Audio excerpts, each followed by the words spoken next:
Jerome Powell is testifying, but not in court or anything like that. He's speaking on Tuesday and on Wednesday about the semi-annual monetary policy report, and he's sure to hint at future plans for rate hikes, so it'll be interesting to see what he has to say. We've got a super busy week this week, with 2 key days being Wednesday and Friday, so let's get right into everything happening this week. Swiss CPI numbers came out this morning, better than expected at 0.7%. Later on today, the Reserve Bank of Australia will release their new monetary policy statement, projected to raise 25 basis points up to 3.6%. On Tuesday, the Reserve Bank of Australia's governor, Philip Lowe, is speaking, and so is Jerome Powell, of course. Wednesday, we start off the day with the ADP non-farm employment change report, and later on that same day, we'll get the JOLTS job openings report. These reports will be key information leading up to Friday's unemployment rate release. On Wednesday, the Bank of Canada will release their new monetary policy statement, forecasted to remain unchanged at 4.5%. And we'll finish off the week on Friday with UK GDP numbers, as well as Canadian and US unemployment rates.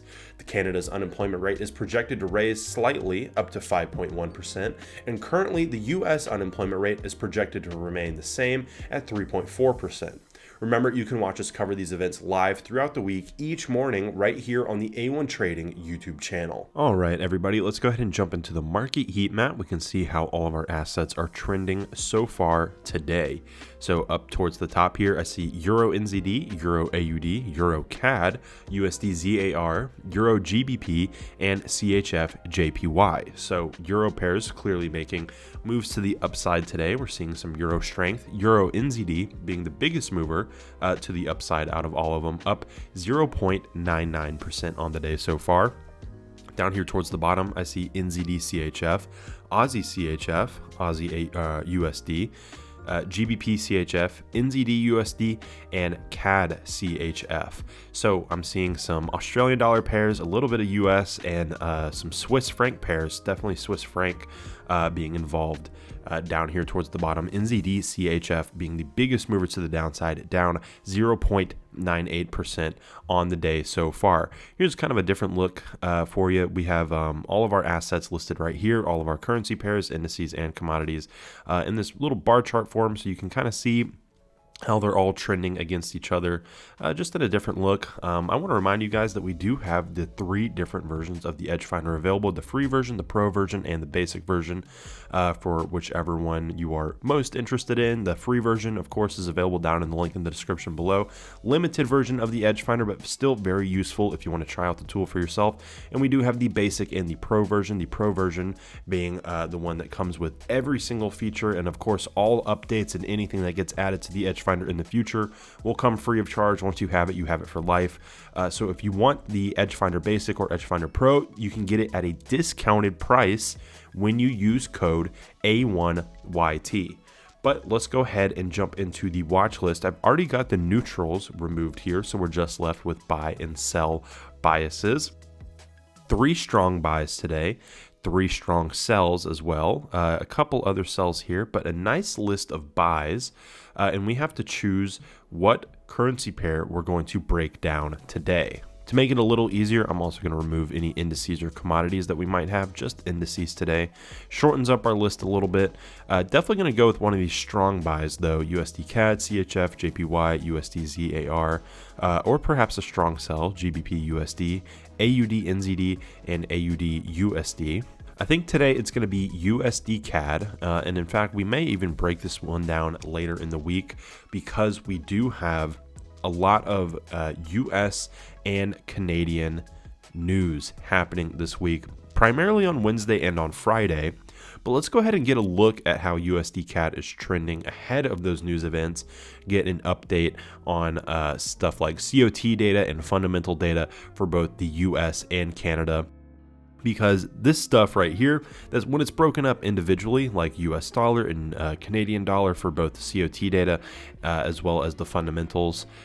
It's good to stay updated on that information, because of course this stuff is involved in other currency crosses that the US dollar or the Canadian dollar are involved in. But let's go ahead and break this down. We have a strong buy bias with a score of a +8, COT data a score of +2, and retail sentiment a score of +1. We can get into those numbers right over here. So COT data, or institutional trader data, currently 67.14% long, 32.86% short on the US dollar, 66.6% short, and 33.4% long for the Canadian dollar. So favored long on the US and favored short on the Canadian dollar. Retail sentiment 84% long and 16% short from the day traders. So day traders heavily shorting USD CAD at the moment. Seasonality is a score of +1. We are now in the month of March, and we can see that historically speaking, over the last 10 years averaged together, we do see a little bit of bullishness from USD CAD, and that has certainly been the case so far. Honestly, in the month of February as well, we can actually, if we want to look back, we can see that bullishness in the month of February as well, and that was certainly when USD CAD was making these crazy trend moves to the upside, just moving higher and higher. USD CAD has been a strong buy for maybe a little over a week now, at least a week at this point, and rightfully so, because it has continued to make some really strong moves to the upside. Our trend reading is a score of +2, and over the past couple of days there hasn't been a ton of movement. It's actually stayed relatively around the same area. We did see a nice little spike from February 28th up to March 1st. It came down a little bit since then, not all the way back down, but has kind of remained in this zone right here. But before that, or again, like I was just saying, over the past week or so, week or even 2 weeks, this thing has just really shot up to the upside, which is what is giving that trend reading. How has it been trending over the last week, 2 weeks? How has it been trending over the last month? It has certainly been making strong moves to the upside, and price forecast predicts that that will continue to be the case. We can finish up with our fundamentals: GDP growth, unemployment, and interest rates, all scores of +1, inflation a score of -1. And we can take a look at that right over here. So US GDP growth currently 2.7% compared to Canada's 0%. US inflation 6.4% compared to just 5.9% in Canada. U.S. unemployment rate 3.4% and Canada's 5% unemployment. Of course, these numbers will get updated or stay the same on Friday with that unemployment event for both the U.S. and for Canada. And lastly, interest rates 4.75% for the U.S. and 4.5% for Canada. So there we go. A breakdown of our strongest buy listed in the Edge Finder at the moment, USD CAD, with that score of +8. And of course, we do have lots of important information, important news coming out for both the US dollar and the Canadian dollar happening later on this week. 64% of people are selling CAD USD. I'm buying it, hoping to get rich. Well, hoping to get rich is a dangerous way of thinking. I'm just going to say that, but I will say this. You are right about the dollar CAD bias. USD CAD here. 84% of retail traders are shorting the dollar against the Canadian dollar, betting heavily on the CAD, basically. And we will take a look at NZD CAD in just a second. This goes well with our idea going off retail sentiment. USD CAD, right? Shooting to the upside. And retail traders, what are they doing? They are trying to short this market. So what's the general bias going to be for me? Well, in respect to purely retail sentiment, that gives us a bullish signal. So if I was looking at this chart, what I'd be looking for is, again, looking for a failure.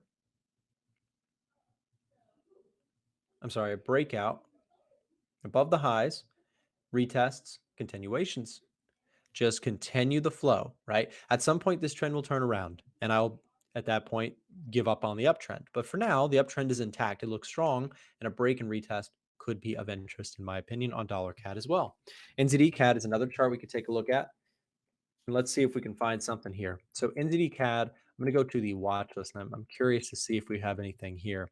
NZD CAD gets a +3 overall, a buy rating. NZD CAD on the chart bias looks interesting. It's sitting at the 61.8%. It's hitting that and finding some support. I would have thought we did get a little bit of reaction at that 38.2. rallied off it briefly, but then fell apart. So for me personally, not a ton of interest on this chart. It has a +3 on the edge finder, but it's not quite, as strong as some of the other signals that are out there right now, which I like even more. So NZD-CAD is an option. Like I said, we've seen some reaction to 61.8%. If something starts to form here, perhaps you have a new trend forming that could be strong. But for me, it's a bit choppy, and it's a bit, I would have expected that level there to hold a lot stronger than it did. So not my favorite trade personally. We should follow retail or COT. Well, you should not just follow any one signal. So even if you get how I use retail sentiment and COT data, let's do an example. It's probably a good way to look at this. So if I look at like USD JPY, right? So dollar against the Japanese yen, we can pull up this chart and we can see that from a technical perspective, it looks great, right? You got a bullish reading or bullish support zone that's been held very nicely here from buyers.